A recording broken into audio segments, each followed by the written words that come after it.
Indigenous curses, shape-shifting, cattle mutilation, spontaneous electrical disruption, crop circles, even UFO sightings, all in one place. The U.S. government has dumped millions of dollars into the location for research and various studies. Where could this be? The notorious Skinwalker Ranch. The Rocky Mountains hold many mysteries. Millions of people enjoy the natural beauty, but some come across the hidden dangers. This is Rocky Mountain Red-Handed. I'm Becky, and I'm here with my skeptical friend, Melanie. I know. What's the opposite of skeptical? Because that's you. That's what I'm going to use next time. Becky. The stories we share are remembered by some, but forgotten by many. Gullible, maybe? You're gullible. Let's dive into the Rocky Mountain Red-Handed story for today. Hello, friends. We hope you're all well. Thanks so much for being with us today, and we hope that you're enjoying this Halloween season. Hello. I hope everyone is happy and healthy out there. Thanks for joining us here for this special Halloween time episode. Throughout the month of October, we will be sharing some of the stories of the unknown. Before we get into the haunted business, Rocky Mountain Red-Handed is growing each week, so please keep sharing with your friends and family. Rate and review on Apple Podcasts. It really helps us out. Just a reminder to be sure you are subscribed and following us on social media. You can connect to all of our socials by clicking on our link tree in our show notes, so make sure you are connected. Yeah. Before we get started, we'd like to offer you a heads up. Today's story contains details that might be difficult for some to hear.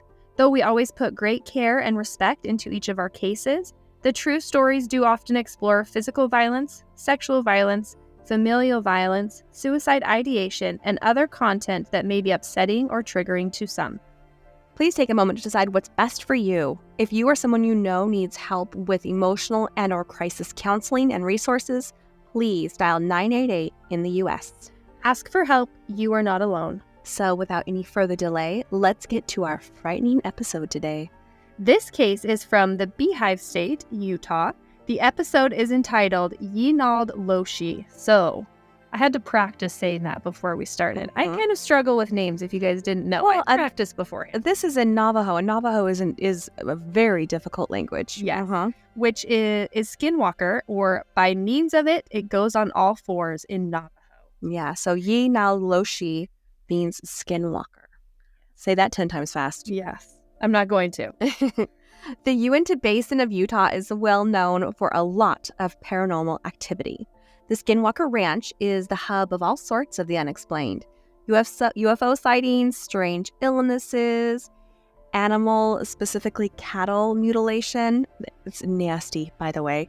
Crop circles, mysterious light sightings, and of course, skinwalkers. The Skinwalker Ranch is the epicenter of the activity in the rural Uintah Basin, but certainly not the only place you can find mysterious incidents. In fact, these unexplained occurrences go back hundreds of years. So in Navajo folklore and legend, a skinwalker is like a medicine healer who have turned evil, mostly men, some women, and they have the ability to shapeshift into anything they would like. Animals, people, whatever. Well, in this area of Utah, it is said that the Ute tribe and Navajo tribe had many years of hostility towards each other.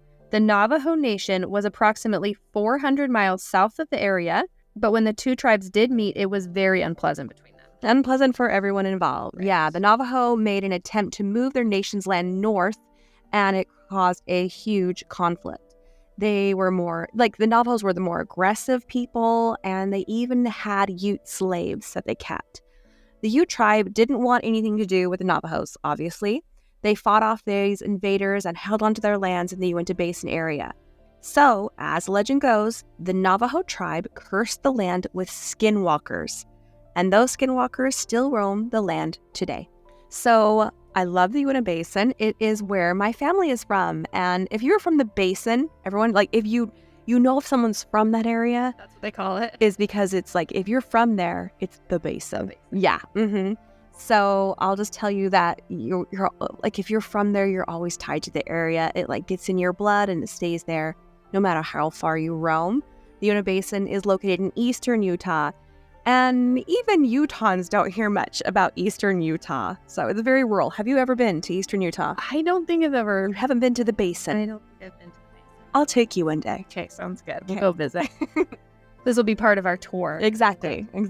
The Basin is at the north end of the Colorado Plateau province. Its high elevation and dry desert climate means it has brutal winters. Part of the Basin butts up to the Uintah Mountains, the only chain of mountains that runs east and west instead of north and south. Isn't that interesting? So interesting. Just like the rest of the U.S., the indigenous people were there first, mainly the Utes and Ouray tribes. The area of the Basin wasn't open to white settlers until about 1900. Yeah, most of the white settlers were Mormon pioneers and their families that had followed Brigham Young to what would be called Utah in 1847. The Mormons, now called members of the Church of Jesus Christ of Latter-day Saints, headed west after being harassed, hated, raped, and murdered by those in Illinois, Missouri, and other U.S. states. So in fact, Missouri's Governor Lilburn Boggs issued an extermination order called Order 44, where anyone could kill a Mormon on site for no reason at all. After settling the Salt Lake Valley, some of the Mormon settlers made their way to the Uintah Basin. They lived in peace with the indigenous people who still control most of the area with reservation lands. In fact, the Ute and Ouray reservation land is still the second largest reservation in the United States. It actually has 4.5 million acres of land. Yeah, most of the county is reservation land for sure. So the Skinwalker Ranch is about 10 miles from where I was born. My dad worked for the Ute tribe as a controller of some of their property, like Bottle Hollow and a couple of those. So my dad actually worked for the tribe out there. He was born and raised in the area, so he's a Basin boy through and through. In fact, speaking with my dad about the paranormal activity in the area, he told me he hadn't experienced anything.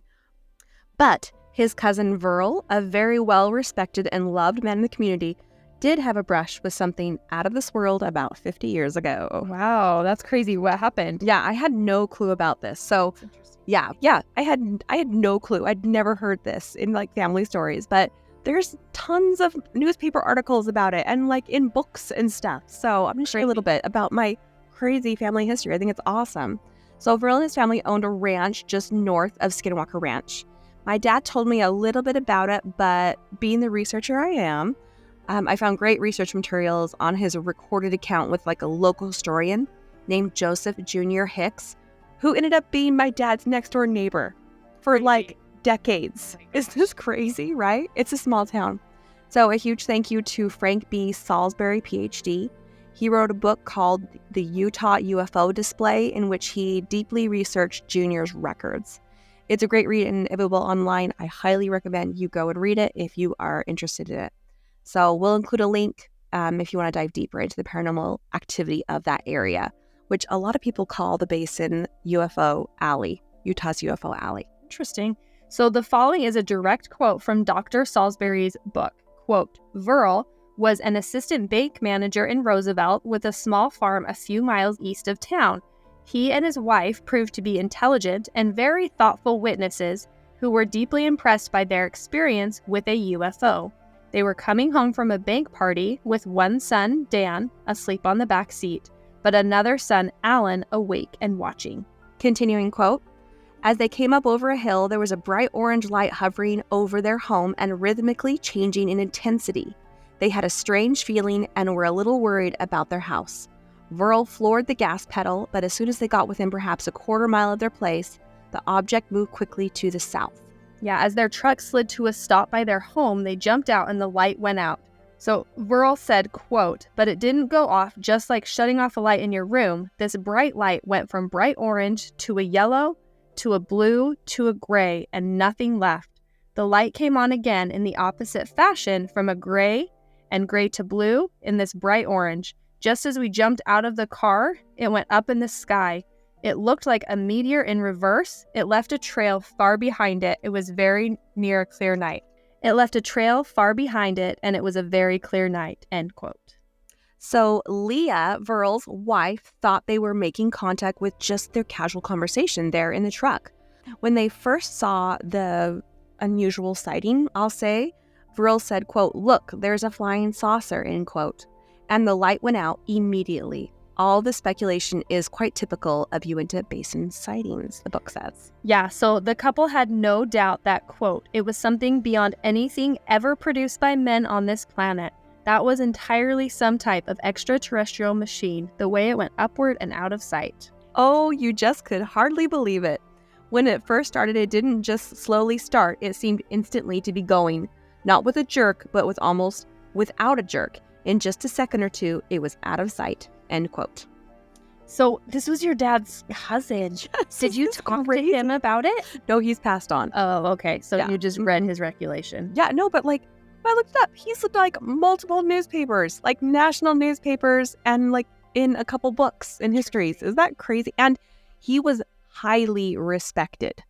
He held like clergy positions and was like a leadership position in the city. Like he was very well respected and very loved. And just happened to have an occurrence with a UFO.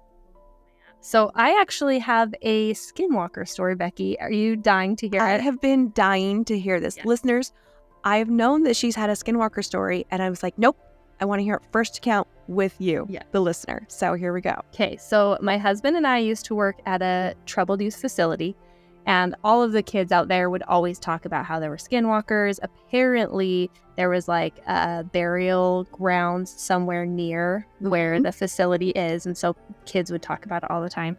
So one night, this was before my husband and I were married, I had dropped off some kids at the dorms, and he had to go around and like check and make sure everyone was in their dorms, and so it was dark outside. And so I was walking around with him to check it, and we were like at the end of this row of dorms, and we looked over and there was nothing there, and out of nowhere, like I just can't even explain it because it seems unreal. Out of nowhere, this dog appeared, and it like started to walk towards us, and it was Becky's eyes are huge. This is crazy awesome. Yeah. It's with limping. So this dog is like limping towards us, and my husband and I are like, oh my gosh, this is like, we were both just terrified, like chills up and down, terrified. So we like kind of walk the other way. The dog walks towards us a little bit and then just disappears. Like you saw it disappear? Like saw it. Like it was like there and then it was gone. Didn't go behind anything, just was gone. And we were like terrified. So we keep going around, and then we're walking up to like this main cabin area, and we see it appear again, not limping. This time it's not limping. This time it's not limping, just walking like normal. Okay, so how big was it? It was like it wasn't a little dog. It was like 50-ish pounds. Like a lab? Yeah, like a good sized dog, but it was dark. It wasn't a white dog. It was like a dark blackish brown. Okay, so in my research, I don't know if you know this, but like a good majority of Skinwalker accounts, they are like a wolf type being. I mean, it was dark. That's crazy. That's about the size it would be. Well, and as the legend goes, it can be any animal it pleases. Yeah. No, and it was like very distinctly limping at one point, almost like this is how we felt when we talked about it after. It was almost like it was limping, like it was trying to get us to help it, like limping to like try and get us to go over and be like, what's wrong, and see if we could help it. It was so creepy. I have the chills right now. You guys, she has like full on goose pimples all over her arms. All over your arm. That is crazy. Super crazy. And it just disappeared. What does Mike say? Oh, the same thing. And he's probably just as skeptical as I am. But he'll tell the same story. That's crazy. Yeah. And we do live in a part of the country that does have a lot of Indigenous burial sites and culture and all of that. So there you go. That's my story. I know. I can't be skeptical about skinwalkers. Yeah. I experienced it. So you full on believe this? Yeah. It was very scary. Yeah. It's awesome. I cannot tell you how much I love researching all of this paranormal activity. And I love that you, my level-headed, rational friend, has had a Skinwalker encounter. That makes me so joyful. You cannot know. It was very creepy. Yeah. So with that, let's take our first break, and then we'll dive into Skinwalker We need to take care of those goose pimples you have, because you guys, I wish you could see it. It was really, really, you could tell it affected you for sure. And we're recording in a warm place, and I had all the chills. Okay, we'll be right back. Rocky Mountain Red-Handed is brought to you by Balance of Nature. I love my Balance of Nature. I take it every morning and it makes me feel So good. I do not like to eat vegetables, so I take my Balance of Nature to be able to get in the nutrients that I need. Go to balanceofnature.com and use promo code REDHANDED for 35% off your first order. We call it 3 and 3. I take my 3 capsules of veggies, 3 capsules of fruits, and it gives me all I need.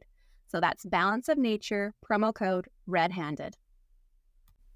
Okay, big thank you to our sponsors. So Melanie and I continue talking about it a little bit, and I just asked her if when she had that encounter with the Skinwalker, if she felt like a positive energy or a negative energy, and she answered. So I felt like the first time it was limping, it felt like it was trying, it was negative. It was a negative energy for sure. It felt like it was trying to draw us in. Like I felt this pull, like come and help me. I need help, because it was like limping so badly that it was like trying to get us to help. Yeah, if like that makes sense. Like manipulating you, Yes. like a poor animal that's hurt. Yeah, That's exactly what it felt like. But then the next time we saw it, it was not limping at all. And then after that time, it disappeared and was gone. So we saw it twice.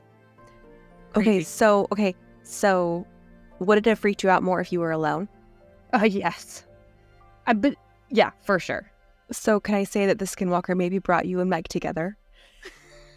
You think I was comforted by the fact that... Oh, Mike, help me, save me. Well, let's get back and talk about the most infamous ranch in the West, Skinwalker Ranch. So I comment about going and seeing like the prison that we talked about on last week's episode. I will not go to Skinwalker Ranch. You will not? Nope. I believe it way too much. Yeah, actually, I don't think I would go. Yeah, it's private property. You can't go. In fact, actually, I just saw that Post Malone visited there. I love posting. Really? Yeah, and Post pulled some strings To go because visit. he's a Utah and he loves Utah. So he went and visited, but no, I'm with you. I don't think I'd go to Skinwalker Ranch. Well, before the Skinwalker Ranch was actually the Skinwalker Ranch, it was the Myers Ranch. From 1934 to 1994, the ranch belonged to Kenneth and Edith Myers. Over the 6 decades they owned the ranch, they continually bought neighboring property and expanded it to the 512 acres that it is today. They used the acreage to raise cattle, either for themselves or like they leased the land to other ranchers so that they could raise their cattle there. It's vital to note that there were absolutely no problems during these decades. Garth Meyer, who is owner Kenneth Meyer's brother, clearly stated, quote, nothing, unequivocally, absolutely nothing, end quote, happened out of the normal realm of ranch life on this ranch. No sightings, no paranormal, no mutilations, nothing happened during the Myers years on the ranch. And I will say, my dad said that there was when he was growing up, it was just the Myers Ranch. No talk of anything special about that property. But of course, they did have events happening all around the basin at the time. That is until the Myers family sold the ranch. Terry and Gwen Sherman bought the ranch in 1994 and moved in with their 2 children, and they renamed it the Sherman Ranch. They were fully expecting to plant deep roots. They wanted to raise their family on this property for decades, but they ran into unexpected circumstances. They went public with their strange encounters in 1996. Terry Sherman was frightened one evening when he looked out the window of their home, and sitting there in the yard of their home, steps from the front porch, Mel, get this, sat a large wolf. In fact, the largest wolf he had ever seen. Scared for his family's safety and their livestock, Terry grabbed a rifle and shot at the wolf several times just to scare it, you know? I just totally forgot. We threw a rock at this. Are you kidding me? I totally forgot this part. We threw a rock at it and it hit it, and the dog just looked down at the rock and then looked back at us. Which, if that is like a stray dog, that's not going to happen. I totally forgot about that until you said that they shot at it. Was this when it was limping or when it was healthy? This was when it was limping. Especially if it's a hurt animal, they're going to take off. Isn't that crazy? Oh my gosh. Mel? Now I'm getting the chills. I totally forgot until you started talking about us.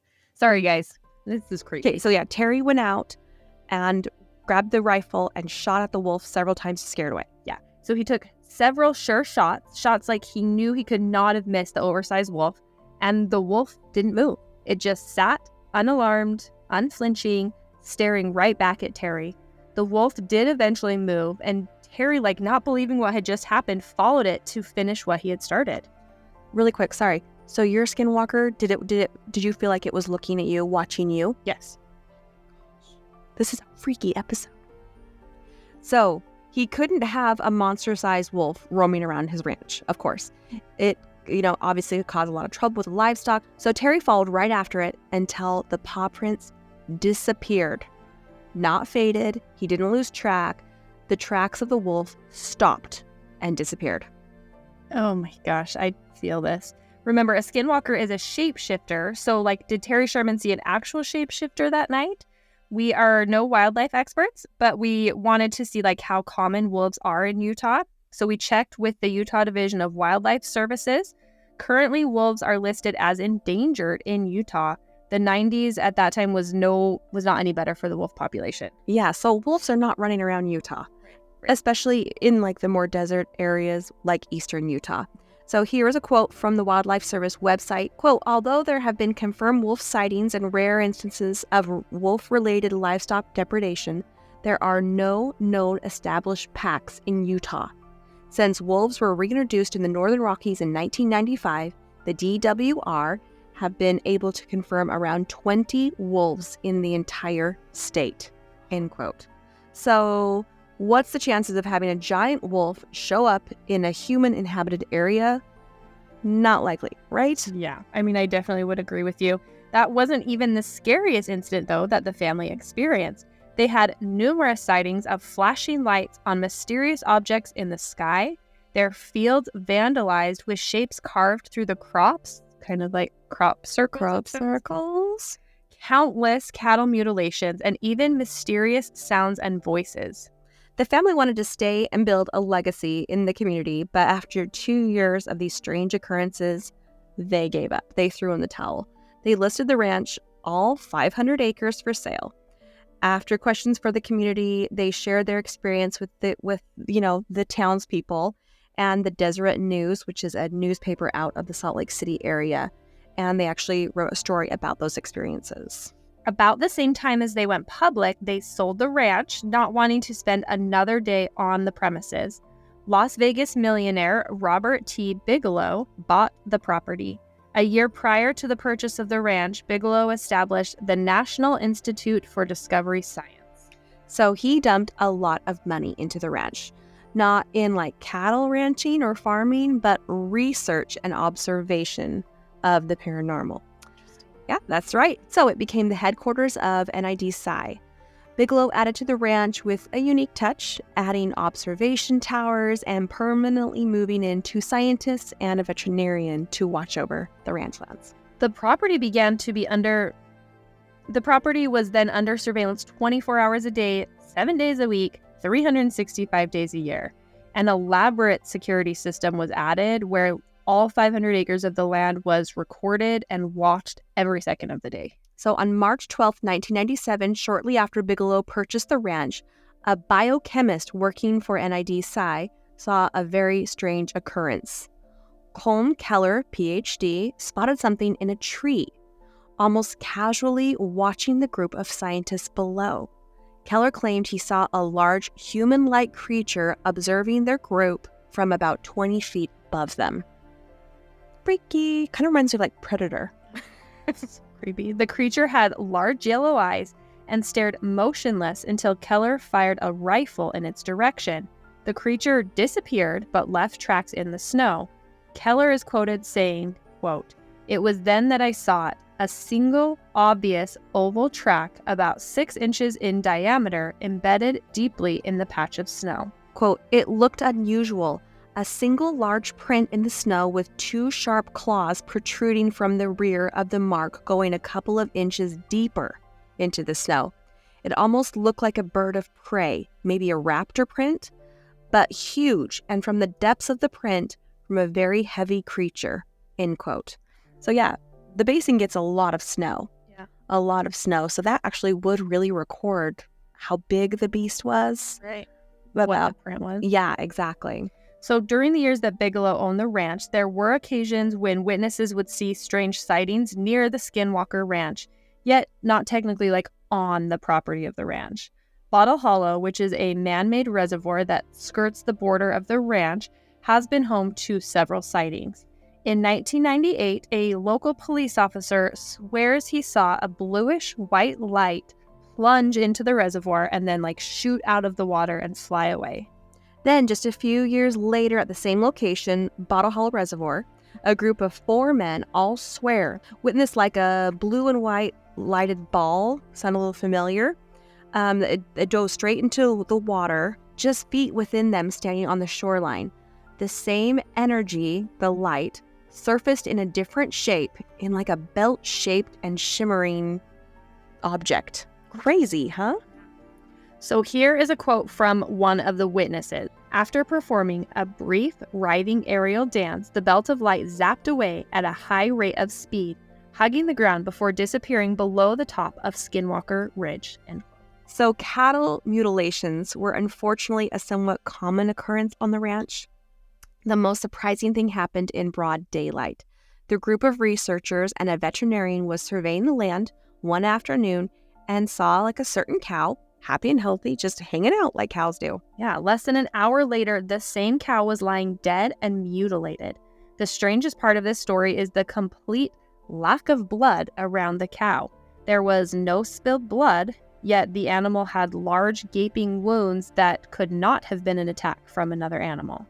So I will tell you, and I hesitated to include this or not, but there is YouTube footage of some of these mutilated cows. And yeah, this is not animal attacks. They're I can't watch any of that, but they are there. So gross. So not much solid scientific proof came about in these few years. Although the scientists and veterinarians on staff claimed that they felt the paranormal, none of the research was documented due to their audio and visual equipment continually failing to record. This is a common complaint of anyone who goes on the ranch, that they have all the electronics fail constantly on the ranch. The team of NID Psi said that they felt like they were under attack by a force greater than ours. Cameras and equipment would malfunction and a wire would be left bare, somehow suddenly sabotaged. A retired Army intelligence officer who worked at Skinwalker Ranch said that there was, quote, a precognitive sentient intelligence at work, end quote. It was a constant battle and one that seemed to disrupt their ability to document important findings. So they did write a book titled Hunt for the Skinwalker, Science Confronts the Unexplained at a Remote Ranch in Utah. The book was, somewhat of a success, yet the group still lacked what they hoped to achieve. They wanted proof, physical proof of the unexplained at Skinwalker Ranch. So the question did come up, did the Sherman family fake the paranormal experiences that they reported? Yeah, right. That's a fair question, right? It's a good question.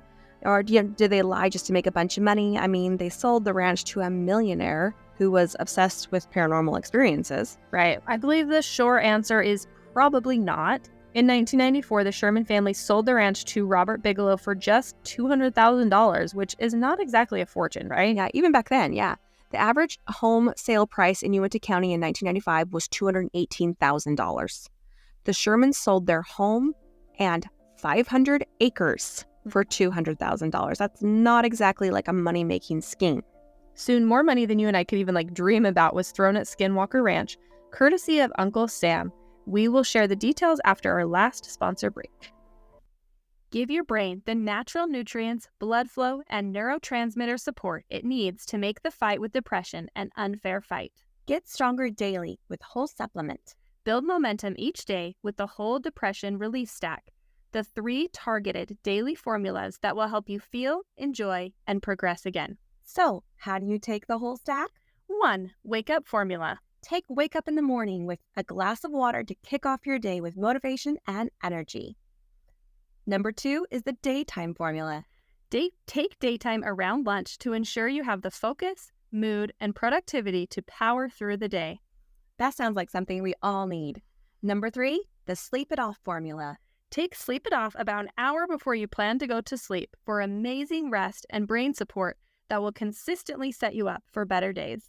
I've experienced depression since I was a teen. I try to do my best to take care of my mental and emotional health and manage my anxiety and depression. But even with medication, I can find myself struggling some days. I started taking whole supplement just a couple weeks ago, and I already feel like I am giving my body the armor it needs to win the fight each and every day. The ingredients in whole supplements have been used for hundreds of years. They just haven't been put together this way to help people struggling with depression. There are no proprietary blends and no hidden ingredients in whole supplement. So here's Adam Steer, founder and CDO of Whole Supplement. I started Whole Supplement with the mission to help others who, like myself, have struggled with finding relief from depression and anxiety. Our number one goal is to empower everyone we can to make meaningful progress every single day. So now is the time to take care of your emotional and mental health. During the pre-launch offer, you can receive the entire Whole Depression Relief Stack at 15% off. Go to wholesupplement.com and use code Rocky Mountain. Again, go to wholesupplement.com and use coupon code Rocky Mountain. Simplify your fight with the whole stack from Whole Supplement. Thanks again to our sponsors. So, of course, the government would want to get involved, right? I know, of course they would. So back to Bigelow and NID Psi. The group disbanded in 2004, yet they held on to the ranch for over a decade longer.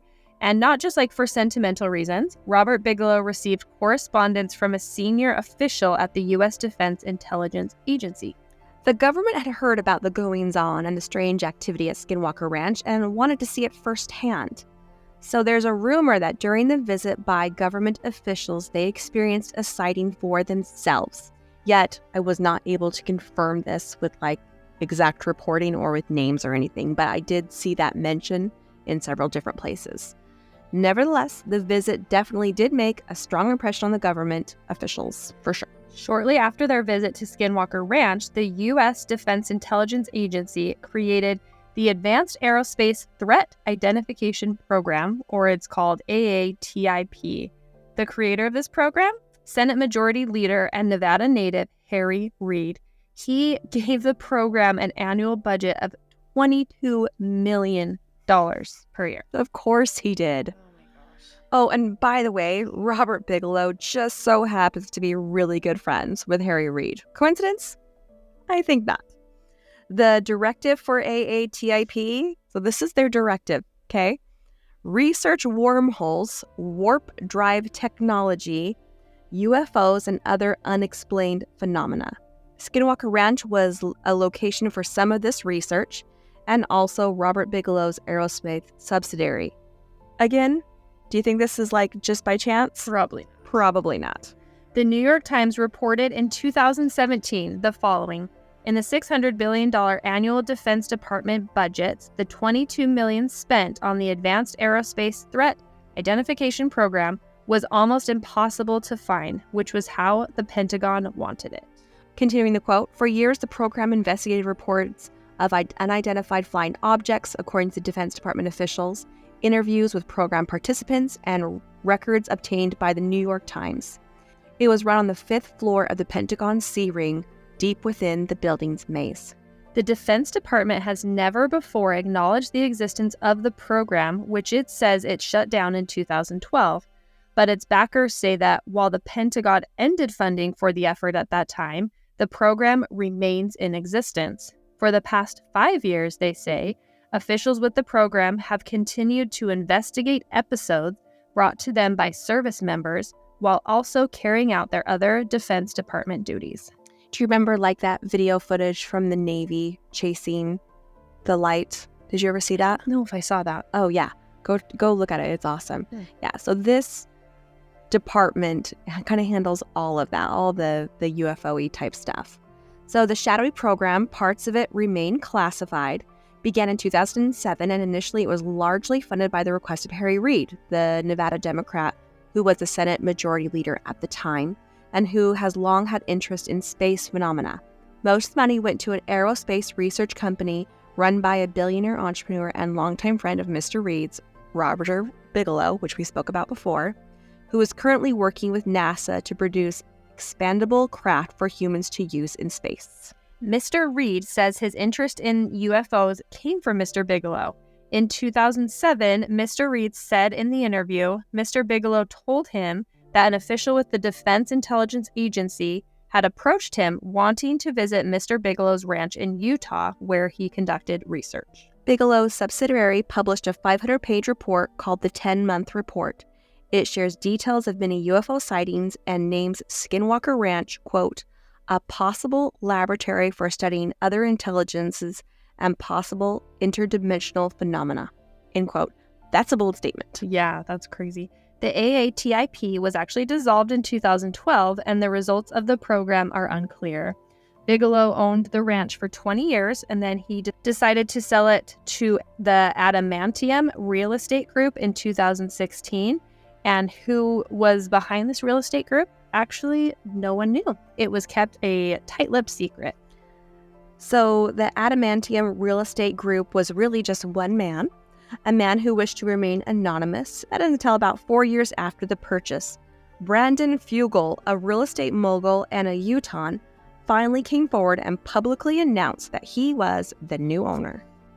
He said he had always been fascinated with the paranormal experiences in this region of Utah, and he wanted to see if he could bring in scientists to answer some questions about what was really going on here at Skinwalker Ranch. He had struck a deal with the History Channel, and they planned on collaborating to produce a TV show about Skinwalker Ranch.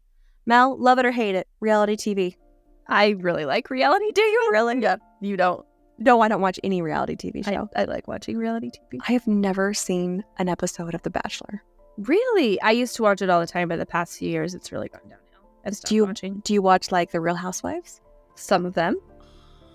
I've never seen an episode. Oh, did you watch like The Kardashians? Yes. Oh my goodness, I've never seen an episode. Really? Never. I like reality TV.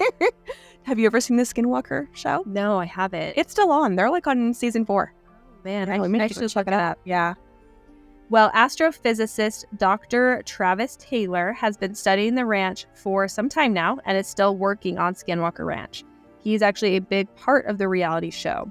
On the very first episode, he developed radiation-type burns from an observation he was conducting, and that's like just the beginning of what they claim to be experiencing on the show. Okay, this is what happens when a millionaire wants to conduct a science experiment. He buys a haunted ranch. For real. It's crazy. The show is still growing strong. The History Channel is currently airing the 4th season, like Becky said.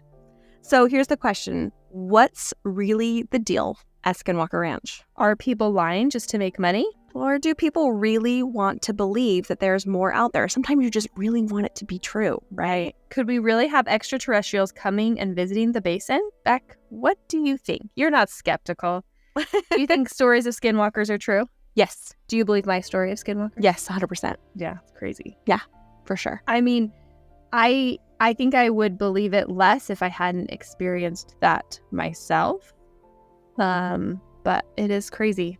So maybe I need to be less skeptical and just believe people. No, you're perfect the way you are. So I'm assuming you do believe the Skinwalker stories. I mean, I think I have to. I experienced it myself. So do you believe the story from my, second cousin it would be, right? Someone in your family? Yeah. I think Yeah, I think so. It sounds like a lot of weird stuff happens out there. It's so interesting. I wonder why that area. It's in my blood. So here's something to think about. Over 10% of the population in Uintah County believe that they've actually witnessed something unexplained. Is there something special about the area? Like, to me, the stories that stick to me, like the ones that I really believe are the ones, like I tend to believe a firsthand account of someone sharing a story rather than any type of like video recording or scientific data. Do you know what I mean? Like, yeah, I believe stories from people.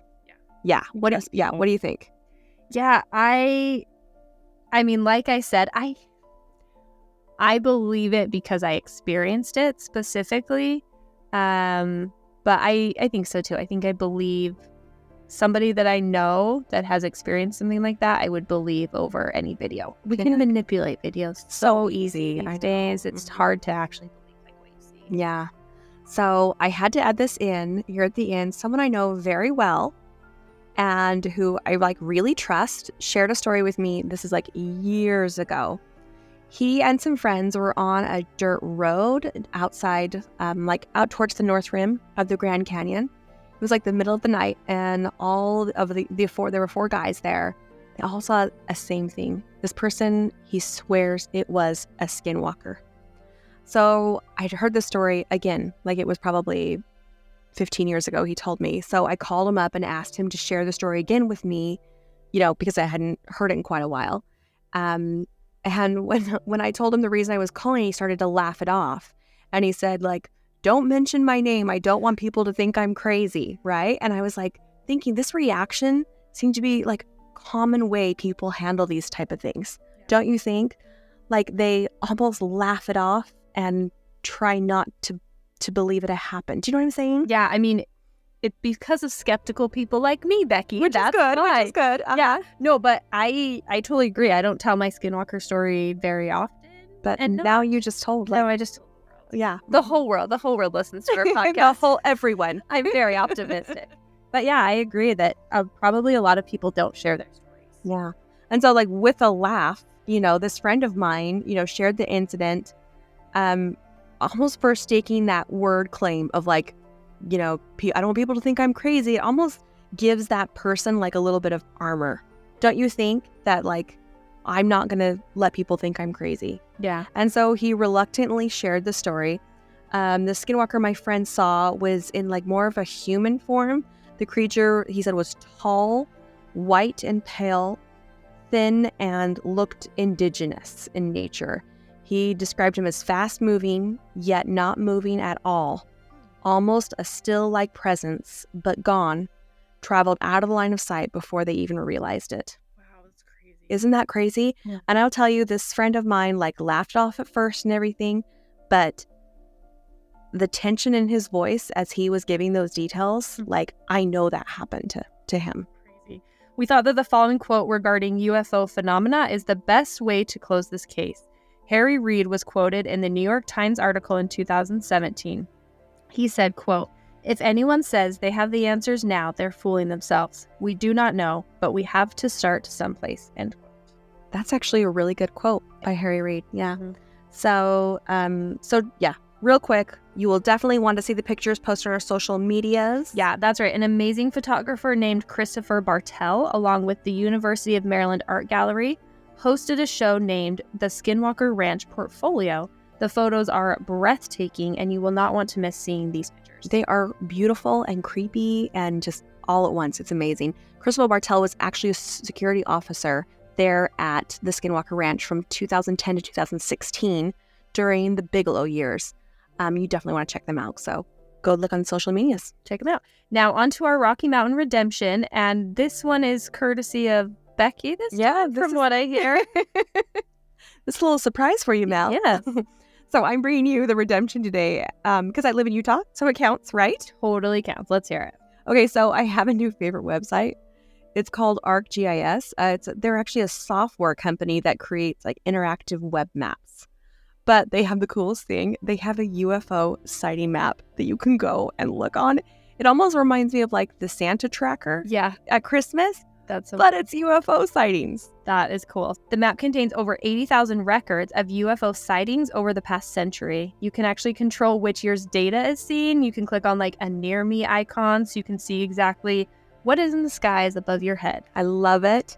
You just get a bunch of information with each report, and I'll warn you, it's definitely a time sucker. I ended up staying up super late, just like checking out all of these sightings around me. And it's like from like 1901 to current. Like it's a huge record. So enjoy. We'll put the link in our show notes. Yep. And that is our Rocky Mountain Redemption of the week. Thank you for indulging my excitement of the UFO sighting maps. Of course. Anytime. Thanks for listening today. And we want to remind you to follow us on our social medias. Check out our link tree in our show notes. And don't forget to subscribe, rate, and review on Apple Podcasts. It really helps us out. We'll be back next Wednesday with another Halloween time story to tell you straight from the Rocky Mountains. So until then, keep your hands clean.